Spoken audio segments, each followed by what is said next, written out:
Salut les extraterriennes. Après une semaine riche, intense de rencontres, de crises autistiques et euh, de soins à la cure, et ben en fait, certes je suis fatiguée, mais du coup j'ai le cerveau en ébullition avec d'envie et de choses à partager.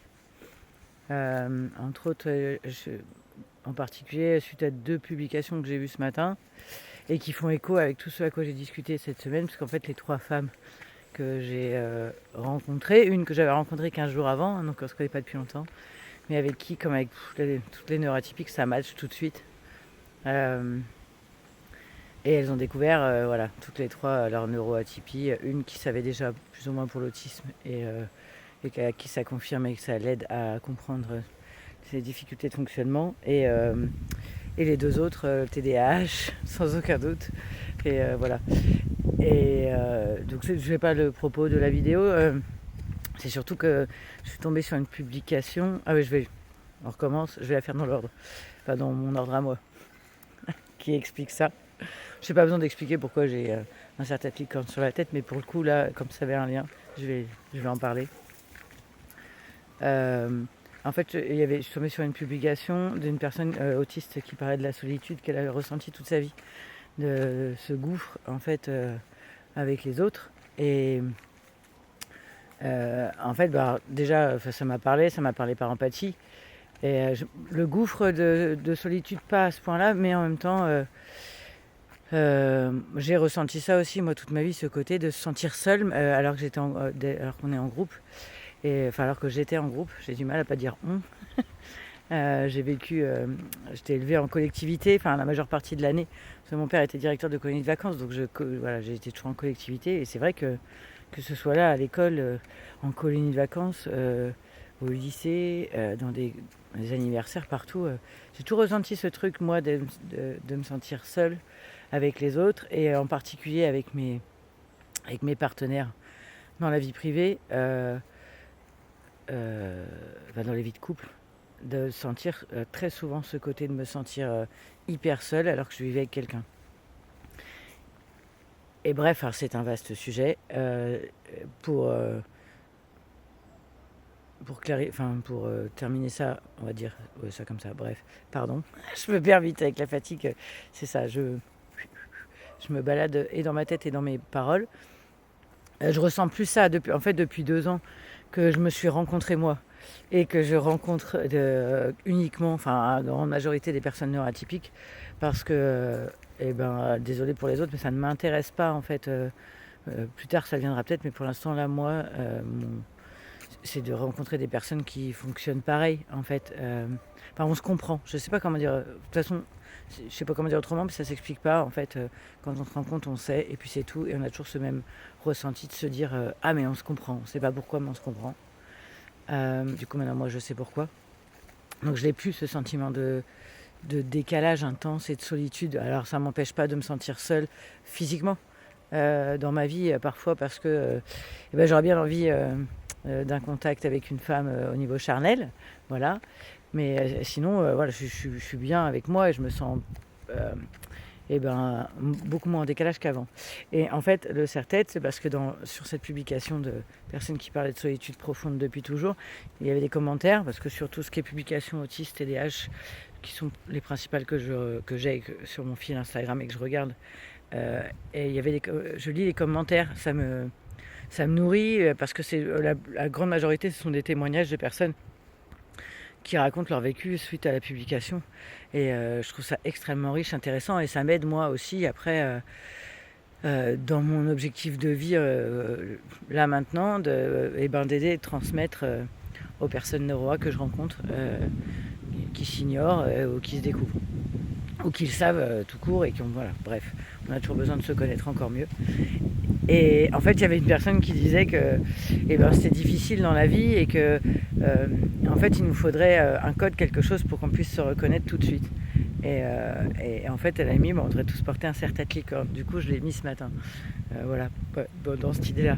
Et en même temps, quand on comprend qu'on a ce fonctionnement, il y a une espèce d'automatisme qui fait qu'on est attiré par les personnes comme nous, En fait, c'était déjà le cas dans la vie. Moi, si je regarde mes amis que j'ai depuis 10 ans, c'est déjà que des neuroatypiques en fait. Et je le savais pas. Et une partie le savait, d'autres non. Et comme c'est des intensités différentes et que dans mon entourage, j'ai des personnes qui sont beaucoup plus autistes. Enfin, le autisme, c'est pas les guillemets sur autisme, mais sur le beaucoup plus. Ou très fort TDAH, donc parce que ça se voit plus en fait. Et ça se... J'aime pas d'ailleurs dire le mot voir, mais... en fait, leur manifestation de neuroatypie se manifeste plus fort, de façon plus visible, plus descriptible, du coup, dans le quotidien. Ce qui peut donner l'impression qu'on ne se sent pas concerné. Alors, je fais une pause sur la vidéo parce que j'ai quelqu'un dans mon dos. Hop, alors voilà, maintenant j'ai compris que je pouvais faire ça. Il y a beaucoup de vent, alors je verrai bien en écoutant si la vidéo est audible, aussi bien je ne pourrais pas la mettre celle-là. Et la deuxième publication qui m'a interpellée aujourd'hui, c'est une publication de Flow-Thérapie TSA que je lui ai envoyée déjà sur mes groupes Telegram et WhatsApp. Personnellement, aux personnes que je sais que ça peut intéresser, c'est sur les déclencheurs. Alors elle en fait souvent des publications sur les déclencheurs. Mais celle-là particulièrement, je l'ai trouvée extrêmement alors parlante, oui, mais comment dire, explicite. Et ça illustre parfaitement la vidéo que j'ai faite avant celle-ci sur mes crises autistiques de la semaine. Et entre autres par le fait que les déclencheurs, en fait, comme on appelle les déclencheurs dans l'autisme, mais je pense que dans le TDAH, surtout si on a les deux, mais même si le TDAH prend plus de place, c'est valable aussi. Et c'est en fait ces manifestations qu'on ne pense pas que c'est ça. Et moi, ce que j'avais dit dans ma vidéo avec les nausées. Mais en fait, du coup, elle liste les nausées, les maux de tête, des gros reflux œsophagiens. En fait, des signes physiques, déjà qu'on ne peut pas forcément ne pas ressentir tout de suite ou le comprendre lorsqu'on est alexithymique. Alexithymie, c'est ne pas être capable de ressentir, de décrire ses émotions et ou celles des autres. Et l'interoception, en fait, qui est le fait de connaître, de comprendre les signes internes du corps. Et par exemple, alors déjà moi j'identifiais pas du tout avant. Maintenant j'ai compris que dès que j'ai la nausée, c'est qu'il y a quelque chose qui va pas. Il y a quelque chose qui m'a déclenché. Quel que soit le quoi, parfois je trouve même pas. Et en fait j'essaye de ne plus chercher qu'est-ce qui m'a déclenché. Ma solution plutôt c'est de me mettre en sécurité et donc soit de partir, de m'isoler et de le dire. C'est ce que j'ai fait à la cure la semaine dernière, de le dire en fait. Et c'est une étape vraiment pas facile. Après on peut pas le dire à tout le monde non plus, il faut se sentir en sécurité pour ça. J'ai remarqué, en tout cas c'est toujours pareil, hein, c'est de mon point de vue, de mon vécu.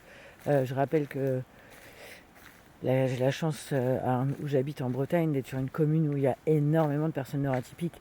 Le pourcentage que je vais donner, ce n'est que le mien et de mon impression. Mais moi, je dirais qu'on a plus de 60% de la population qui est neuroatypique.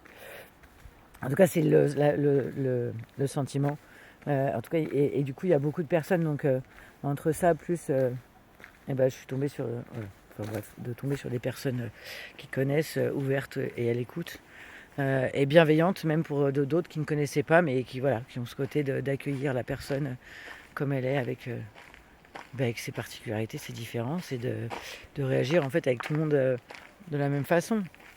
Et je sais, en voyant des témoignages et en écoutant les personnes, qu'il y a beaucoup de personnes qui, dans leur vie, en fait, n'ont pas ça dans leur quotidien, rien du tout. Et j'entends bien que ça peut être extrêmement difficile. Et c'est vrai que moi j'ai la chance que ce soit pas le cas. Je pense aussi que ça peut se provoquer, mais c'est pas facile du tout. Et puis moi j'habite, il y a du vert, de la nature, des animaux autour de moi, donc ça me nourrit, ça m'aide et ça m'apaise. Si je vivais toujours en région parisienne, parce que je viens de là il y a plus de 20 ans, dans une autre vie, en fait j'étais morte là déjà là-bas, et je pense que je serais vraiment morte si j'étais restée là-bas.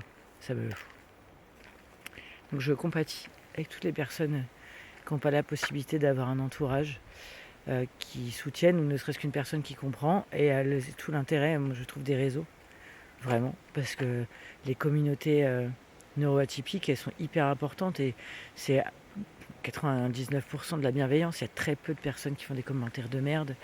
et le peu qu'il y a, ils sont taclés tout de suite. Et puis limite, on leur répond même pas. Et puis voilà, on s'en fiche en fait.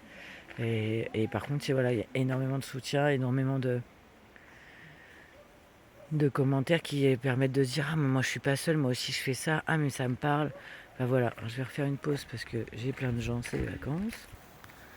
Alors me revoilà et évidemment j'ai perdu mon fil de discussion.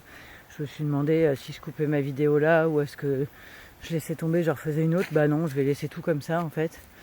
Et juste dire que c'est marrant parce que le serre-tête licorne, du coup, il y a un côté où ça fait sourire les gens, mais en fait pas tous. Et en fait je me rends compte que c'est aussi pour ça que je l'ai mis, enfin que je suis sortie avec surtout, parce que je l'avais déjà sur ma tête. Des fois j'oublie même que je l'aimais. Parce que en fait quitte à avoir un casque, autant mettre un serre-tête sympa avec. Et c'est ça que je me suis dit. Et je me rends compte que je pense qu'il y a des gens qui voient pas, enfin je sais pas, ça doit faire partie de tout un ensemble de qui je suis. Et ça se voit pas forcément. Et c'est marrant parce que je dis souvent ça que depuis que j'ai le casque, parce que je le porte surtout là en ce moment. J'allais pas dire 24h sur 24 parce qu'à la maison je l'ai pas. Je le mets un peu à la maison mais pas beaucoup.